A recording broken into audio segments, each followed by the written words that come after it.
متحدہ عرب امارات کے حکمران کروڑوں ڈالر خرچ کر کے صحرا میں ایک نیا شہر تعمیر کرنا چاہ رہے ہیں جس کا ماحول آب و ہوا ہو بہو مریخ جیسا ہوگا۔ لگتا ہے شیخوں کا دل اب بڑی بڑی عمارتیں بنانے سے ہٹ کر دوسرے کاموں پر جانا شروع ہو گیا ہے۔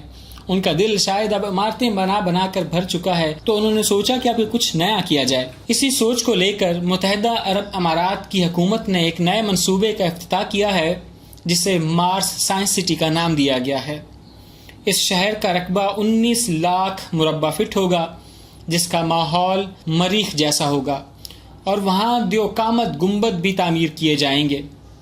اس شہر میں عام لوگ نہیں بلکہ صرف سائنسدان قیام کریں گے جو 1 سال تک مختلف تجربات کر کے یہ معلوم کریں گے کہ مریخ پر انسان کو رہنے کے لیے کس طرح کی خوراک، پانی اور توانائی درکار ہوگی۔ UAE کی حکومت کا منصوبہ ہے کہ اگلے 100 سال میں وہ مریخ پر جگہ حاصل کر کے وہاں آبادی بسائے گی، جس کے لیے اس نے ابھی سے تیاری شروع کر دی ہے۔ دبئی کے حکمران شیخ محمد بن راشد نے ابو ظہبی میں منصوبے کا افتتاح کرتے ہوئے کہا ہے کہ ہم خلا میں نت نئی دریافت کرنے پر یقین رکھتے ہیں اور زمین پر انسانی زندگی کی ضروریات کو پورا اور معیار کو بہتر بنانا چاہتے ہیں۔ متحدہ عرب امارات نے مریخ پر 2117 حکمت عملی منصوبہ تشکیل دیا ہے جس کے تحت مریخ پر انسانی آبادی بسائی جائے گی، جہاں 6 لاکھ افراد کے رہنے کی گنجائش ہوگی اور آکسیجن اور ٹرانسپورٹ کی سہولیات بھی دستیاب ہوں گی۔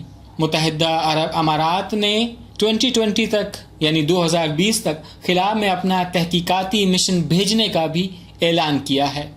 متحدہ عرب امارات کے ادارے ورلڈ گورنمنٹ سمٹ کے منیجر سعید الغرغاوی نے کہا ہے کہ لوگوں کو مریخ جانے پر راغب کرنے کے لیے وہاں بہت ساری مراعات دی جائیں گی، تو انتظار کیجئے۔ اگر آپ UAE میں رہتے ہیں اور آپ کے پاس ڈھیر سارا پیسہ ہے تو آپ ابھی سے اپنی بکنگ کروا لیں۔ ہو سکتا ہے آپ نہ رہیں مگر آپ کے بچے وہاں پر جا کے عیش کریں۔